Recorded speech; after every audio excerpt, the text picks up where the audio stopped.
కాదు జయము చిత్తశుద్ధితో చెమట ఊచితే అందదా విజయము పిడుగురాలిన అడుగు ముందుకు వేయుడే ధైర్యము మనసు చూపిన మార్గ మొదలక సాగని పయనము అవుతులేనిది నీ సహనము సాటిలేనిది నీ త్యాగము బతుకు బాటలో ఎన్ని వెతుకులాటలో మలుపు మలుపునా ఎన్ని ఆటుపోటులో గెలుపే నీ ధ్యేయం సాహసమే నీ ఆయుధం సాధించే నీ ఆశయం సాహసమే నీ ఆయుధం సాధించే నీ ఆశయం.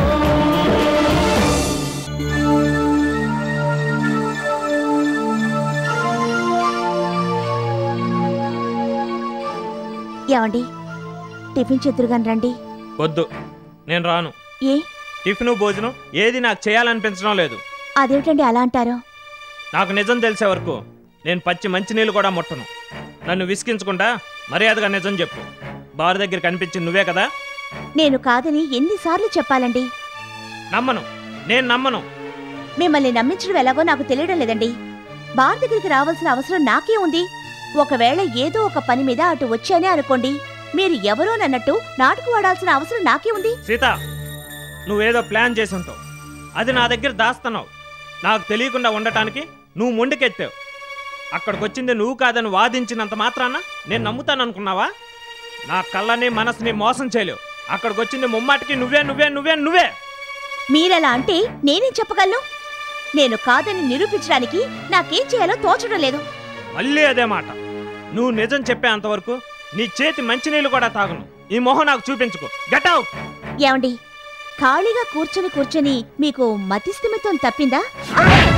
మతిస్థిమితం పోయిందే. చేసిందంతా చేసి నాకు మతిస్థిమితం పోయింది. ఏం చేస్తున్నారు? ఇంకా ఏం చేయాలి?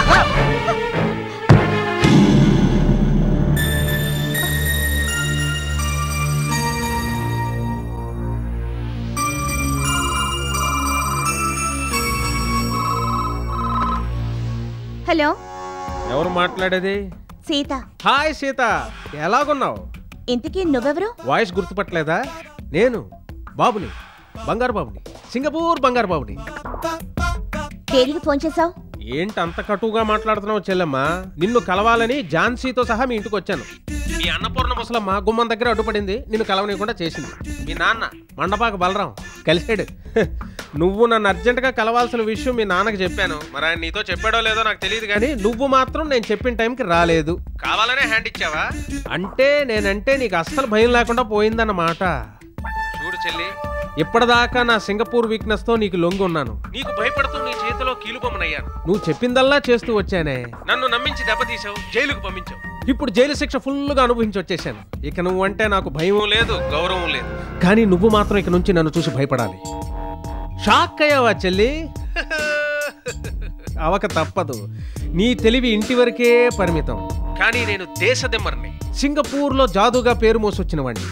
అదేమైనా గొప్ప అనుకుంటున్నావా? ఇంతకీ నువ్వు దేనికి ఫోన్ చేశావు? అర్జెంటుగా నాకు 10 లక్షలు ఇమ్మని చెప్పడానికి. 10 లక్షలు ఎందుకు ఇవ్వాలి? యాదవ ప్రశ్న. ఎందుకేంటి? నీ గుట్టుమట్లు బయట పెట్టకుండా ఉండడానికి. నువ్వు నా చేత ఆడించిన ప్రోనోట్ నాటకాల సంగతి బయట పెట్టేశానే అనుకో, నీ పరిస్థితి ఏంటో ఒక్కసారి ఆలోచించు. ఝాన్సీకి నీ గురించి తెలిసింది కొంతవరకే, కానీ నాకు నీ గురించి ఫుల్గా తెలుసు. మీ ఇంటిల్ల పాది ముందు నీ అవినీతి చిట్ట ఇప్పేనే అనుకో, నీ బతుకు అనకాపల్లి బస్ స్టాండ్ అయిపోద్ది. నీ ఎదవ తెలివితేటలు నా మీద ప్రయోగించడం మానేసి మర్యాదగా నేను చెప్పిన 10 లక్షలు నాకు అందజేయి. లేదనుకో, ఎందుకులే చెప్పడం.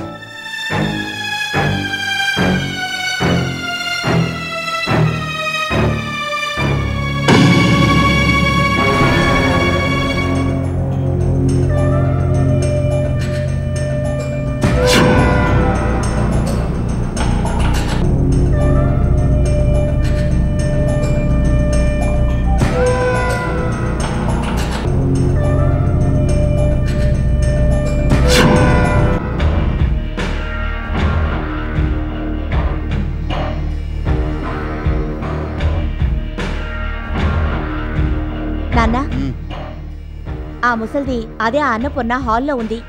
నువ్వు ఈ బొంత నడువుకి కట్టుకుని.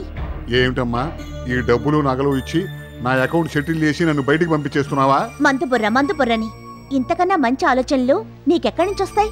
మరి ఈ సంచి నా చేతికి ఇస్తే నేనేమనుకోవాలి? నీ చేతికి ఎందుకిచ్చింది నేను చెప్పేలోగా నీకు నువ్వే ఏదో ఊహించుకుంటే ఎలా? సరేనమ్మా తప్పైపోయింది. మరి డబ్బు ఎందుకు ఇచ్చావు? నగలు డబ్బు మొత్తం కలిపి 10 లక్షలు అవుతాయి. తీసుకెళ్లి ఆ బంగారు బాబుకివ్వు. బంగారు బాబుకా? అవును. ఆ 420 గాడికి నువ్వు 10 లక్షల రూపాయలు ఇవ్వటం ఏమిటమ్మా? వాడు ఫోన్ చేశాడని చెప్పానుగా. ఫోన్ చేసి బెదిరించాడని వాడు అడిగింది ఇచ్చేయటమేనా? ఇలా ఒక్కసారి ఇవ్వటం అలవాటు చేస్తే వాడికి అవసరం వచ్చినప్పుడల్లా అడుగుతూనే ఉంటాడు. వద్దమ్మా, వాడికేం ఒక్కర్లేదు. వాడి బ్లాక్ మెయిలింగ్ తెలవాల్సిన అవసరం మనకేం లేదు. పైసలు ఇవ్వకుండానే వాడిని పైసలా చేసే పథకం నేను వేస్తానుగా.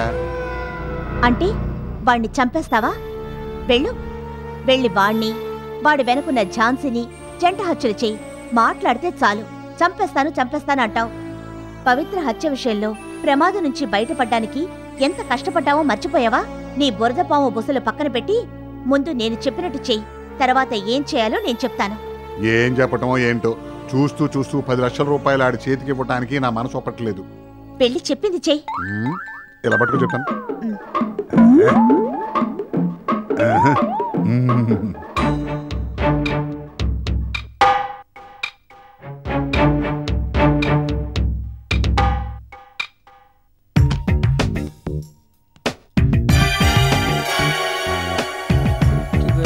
సింగపూర్లో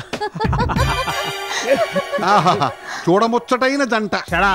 ఏంటంత లేటు? అనుకోకుండా ఇంకో బంగారు బాబును కలిశాను. ఆ బంగారు బాబు ఎవరో కాదు, నీతో పాటు సింగపూర్ లో జైల్లో గడిపిన వాడే. ఓహో, ఎదవసోదొద్దు. నేను తీసుకురామన్న 10 లక్షలు ఏవి? ఇదిగో క్యాష్ రెడీ, తీసుకో. Don't touch. ఎందుకమ్మా టచ్ డోంట్? కొంప తీసి అందులో బాంబు పెట్టావో ఏమో. ఈడు అలాంటోడే. జైల్లో ఉండి మీ ఇద్దరు బుర్రలు చెడిపోయినాయి. మిస్టర్ బలరాం. బలరామునే. లేకపోతే ఏంటి, నడుగు బాంబు కట్టుకుంటే అది పేల్తే మీతో పాటు నేను కూడా పోను.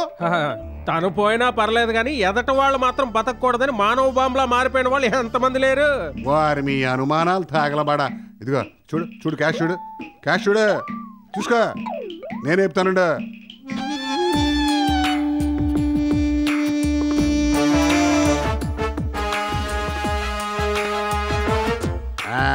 ఇదిగో 8 లక్షల రూపాయల రొక్కం, 2 లక్షల రూపాయలు ఖరీదు చేసే బంగారు ఆభరణాలు, మొత్తం 10 లక్షలు. అదేంటి మొత్తం క్యాష్ ఇవ్వకుండా బంగారం ఏంటి? నువ్వు అడిగిందంతా క్యాష్ రూపంలో ఇవ్వడానికి మా ఇంటి ఏమైనా ప్రింటింగ్ మిషన్ ఉందనుకున్నావా? ఇదిగో బాబాయ్, దొంగ నోట్ల గురించి అచ్చు యంత్రం గురించి నా దగ్గర మాట్లాడుకో. నాకు అదే పని. సరే గానీ నీకు 10 లక్షల రూపాయలు ముట్టినట్టుగా ఓ రసీదు రాసివు. ఎందుకు? ఇంటికి వెళ్ళి మా అమ్మాయికి చూపించాలి కదా. ఓ, అంటే నీ కూతురికి నీ మీద అంత నమ్మకం అన్నమాట. చూడు బాబాయ్, నీ పాకెట్లో 100 నోటు కానీ 50 నోటు కానీ ఉందా? ఒకే ఒక 100 రూపాయల నోటు ఉంది. ఎందుకు? ఇలాగే చెప్తాను.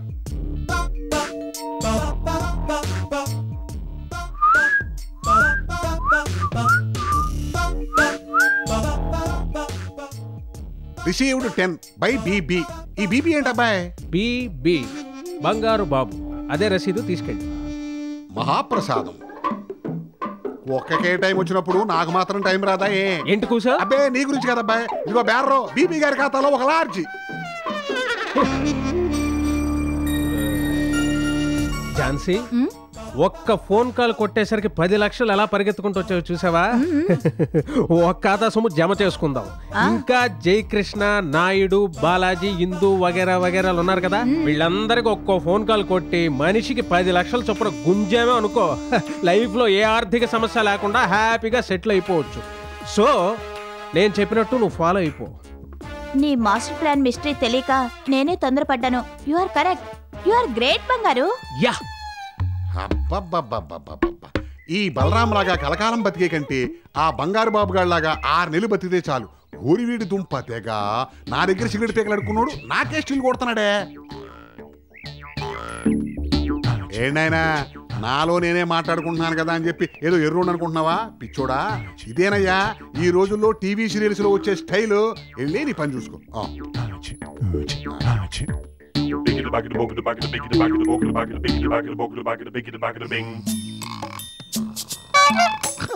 ఏం కావాలి సార్? నీ మెదడు కావాలి సార్ ఏం లేదా? లేకపోతే ఏంటా ఆటోలో కూర్చుని ఏం కావాలని అడుగుతావేంటి? వస్తావా? ఎక్కడికి వెళ్ళాలి సార్? ఎక్కడికో చెప్తే కానీ రావా? నేను వెళ్ళే రూట్ అయితే వస్తాను సార్. ఏ రూట్ నీది? కృష్ణానగర్. వారిని బతికించవరో బాబు, నాది కూడా అదే రూట్. కానీ ఏమంటావు? 50. ఏంటి రూపాయల పైసలా? మీటర్ ఉందిగా? పని చేయదండి. మరి ఎందుకు పెట్టావు? షో సార్, అలంకారానికి. ఆహా, ఇదిగో 50 లేదు గేపలేదు కానీ ఓ 50 రూపాయలు ఇస్తా పోనీ. ఆ 25 రూపాయలకు పీచు పెట్టా కొనుక్కొని నడుచుకుంటూ వెళ్ళిపోండి సార్. ఈ మండపాక బలరామును పట్టుకుని ఎంత మాట అన్నావురా? నేను కానీ తలుచుకున్నానంటే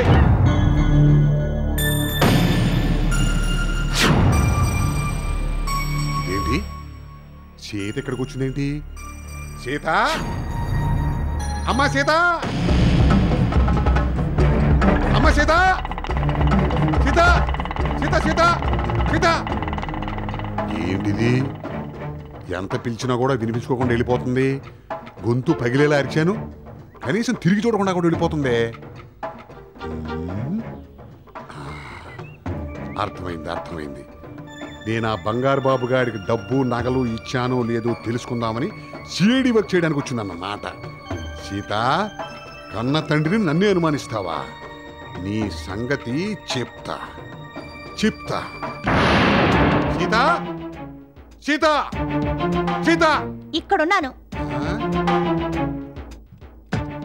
ఏమిటో మనం చేసిన పని? ఏం చేశాను? నా మీద నిఘా వేసి నన్నే అనుమానిస్తూ నా వెనకే వస్తావా? ఏంటి నువ్వు మాట్లాడుతున్నది? డబ్బులు నగలు తీసుకెళ్ళి బంగారు బాబుకి ఇచ్చినామన్నావు. నేను వెళ్ళానో లేదో, ఆ డబ్బులు నగలు వాడికి ఇచ్చానో లేదో, లేకపోతే మధ్యలో నొక్కేసానో తెలుసుకోవడానికి నా వెనకే వస్తావా? ఆఖరికి నన్నే అనుమానించి చిట్టుకొచ్చావన్నమాట. నేను నీ వెనక రావడం ఏమిటి? నిన్ను అనుమానించడం ఏంటి? వద్దు, అమాయకంగా నటించద్దు. నాకు తెలియకుండా నా వెనకే కొత్త కథ మొదలెట్టావన్నమాట. శపథం, లక్ష్యం, కోపం, పగ నరనరనా నూరిపోసిన నీ కన్న తండ్రిని నన్నే అనుమానిస్తావా? తాగొచ్చావా? చెప్పేది వినకుండా ఏదేదో వాగుతావు ఏంటి? ఇదిగో ఈ 100 రూపాయలు చూడు, ఎందుకైనా మంచిదని చెప్పి రిసీవ్ 10 BB అని చెప్పి ఆ బంగారు బాబు కూడా రాయించాను. ఇలా రాయించడం మంచిదైంది. ఇప్పటికైనా నమ్ముతావు నేను బంగారు బాబు డబ్బులు వచ్చాను? నేను నిన్ను అనుమానించడం ఏంటి నాన్న? అదిగో మళ్ళీ అదే మాట. నా కళ్ళు ఎదుర్కొండానే ఆటో ఎక్కుతూ కనిపించావు. సీతా సీత నా గొంతు పగిలి అరిచినా వినపడినట్టుగా ఆటో ఎక్కుతావా? నేను ఇల్లు కదిలితే కదా నాన్న ఎవరినో చూసి నేను అనుకుని ఉంటావు. సరిగ్గా చూడకపోవడానికి నేను మీ ఆయన జయకృష్ణ కాదు. ఎవరినో చూసి నువ్వు అనుకునేది దుస్థితి నాకు పట్టలేదు. మొన్న మా ఆయన కూడా బార్ దగ్గర నన్ను చూశానని ఇంట్లో అందరూ ముందు గొడవ చేశారు. ఇప్పుడు నువ్వు కూడా నేను ఆటోలో ఎక్కడం చూశానంటున్నావు. ఇందులో ఏదో తెరకాసుంది. మా ఆయనకి బార్ దగ్గర కనిపించింది, నీకు ఆటో ఎక్కుతూ కనిపించింది నేను మాత్రం కాదు. అయితే మేం చూసింది అచ్చం నీలాగానే ఉండే వేరే అమ్మాయినంటావా? అదే అయ్యుంటుంది.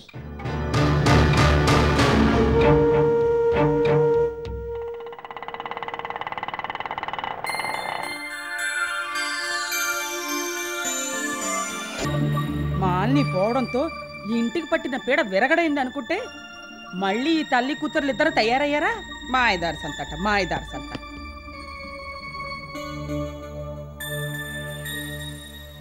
బాగున్నారా అన్నపూర్ణమ్మ గారు?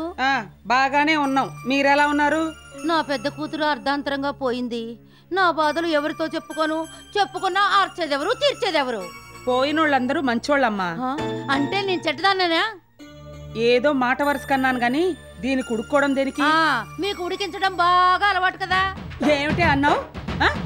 ఏమిటే మా ఇంటికి వచ్చి నన్నే అంటావా?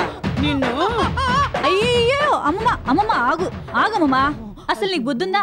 వచ్చిన పనేంటి, నువ్వు చేస్తుందేంటి? ముందు సారీ చెప్పు. ఏదో మాట వరుస కన్నాను, సారీ అత్తయ్య గారు. నీ సారీ నీ దగ్గరే ఉంచుకో. ఇంతకీ మీరు ఇలా వచ్చారేమిటి? నా పెద్ద కూతురు పోయినంత మాత్రాన మేము ఇంటికి రాకూడదా? రావద్దని ఎవరన్నారు? ఏదైనా పని మీద వచ్చారా అని అడుగుతున్నాను. బావని చూడ్డానికని వచ్చాం. కూతురు పోయినంత మాత్రాన అల్లుడు కాకుండా పోతాడా? పరామర్శించడానికి వచ్చారన్నమాట. మీ ఓదార్పులతో వాడి బాధ తగ్గుతుందా? అలాగని రాకుండా చూడకుండా ఉంటే ఎలాగమ్మా? ఈ సంగతి నలుగురికి తెలిస్తే అల్లుడిని చూడటానికి కూడా వెళ్ళలేదని నా మొహాన ఉమ్మేస్తారు. ఉమ్మినా తుమ్మినా పట్టించుకోకపోవడం నీకు అలవాటేగా? అమ్మో అమ్మో, ఎంత మాట అనేశారు! ఏమిటి అమ్మో అమ్మో? ఉన్న మాట ఊరంతా అనుకునే మాటేగా అన్నాను. ఏ ముహూర్తంలో నా మనవడు నీ కూతురు వలలో పడ్డాడో గాని పెళ్లి చేసుకుంది మొదలు వాడికి అన్ని కష్టాలే. చచ్చిపోయిన నా కూతురు గురించి ఇన్ని మాట్లాడతారా? సరే సరే, ముందు వచ్చిన పని చూడండి. ఏ లత, ఇలారా. వాడు అసలే మీ అక్కపోయిన బాధలో ఉన్నాడు. 10 అడుగులు దూరంగా ఉండి మాట్లాడేళ్ళు. నా కూతురికి అన్ని తెలుసులే. ఏమిటే కూసావు?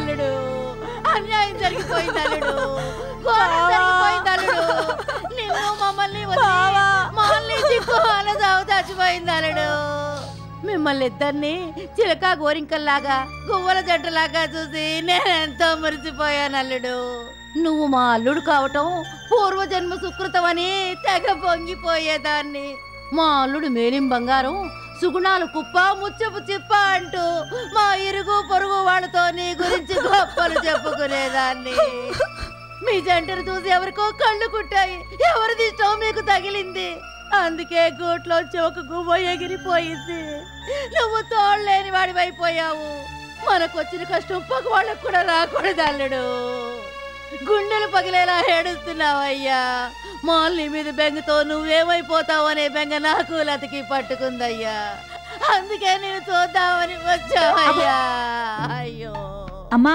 బావ పుట్టిన దుఃఖంతో ఉంటే ఓదార్చడం పోయి నువ్వు సోకాలు పెడతావేంటే ఆపవే ఆ ఏడు పాపు అల్లుడు బాబు మాల్ని పోయిందని ఎంతకాలం ఇలా బెంగ పెట్టుకుంటావు మనసు రాయి చేసుకోక తప్పదు పోయిన వాళ్ళతో పాటు మనము పోతావా బాధను మర్చిపోయి బాధ్యతల మీద దృష్టి సారించాలి అల్లుడు బాబు ప్రసూతి వైరాగ్యం శ్మశాన వైరాగ్యం ఇవన్నీ సహజాతి సహజం బాబు అల్లుడు బాబు మాల్ని పోయినంత మాత్రాన మేము మీకు దూరం అయ్యామని అనుకోకు సంబంధాలు వదులుకోకు ఇదిగో నీకే అవసరం వచ్చినా మేమున్నామని మర్చిపోకు లేదంటే ఇదిగో నీ మరదల లత కూడా ఉంది అల్లుడు బాబు నీకు మళ్ళీ పెళ్లి చేసుకునే ఉద్దేశమే గనుకుంటే ఇదిగో నీ మరదల లత ఉంది చేసుకో ఇప్పుడు ఆ సంగతులు ఎందుకమ్మా ఎందుకంటావేమిటే పిచ్చిదానా సమయం సందర్భం వచ్చినప్పుడు ప్రస్తావించాలిగా బావా నీ బాధ మాకు అర్థమైంది ఇక్కడే ఉంటే అక్క జ్ఞాపకాలు నిన్ను వెంటాడుతూనే ఉంటాయి అందుకని మా ఇంటికి రా బావా వాతావరణ మార్పుతో బాధలు తగ్గుతాయి రేపు తప్పకుండా మా ఇంటికి రా బావా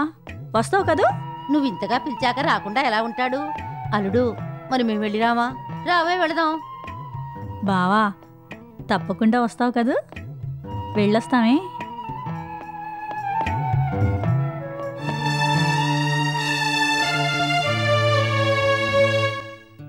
అబులు అమ్మా ఇవిగో మీ జీతాలు ఈ కవర్లు తీసుకుని ఎవరి పేరున్న కవర్ వాళ్ళకి ఇవ్వు. అలాగేనమ్మా తీసుకో అబులు అమ్మా మిల్లు మూతపడిన కాలంలో మీకు పని లేకుండా పోయిందిగా ఆ రోజులకు గాను ఇదిగో ఈ 10,000 మీకు ఇస్తున్నాను అందరూ సమానంగా పంచుకోండి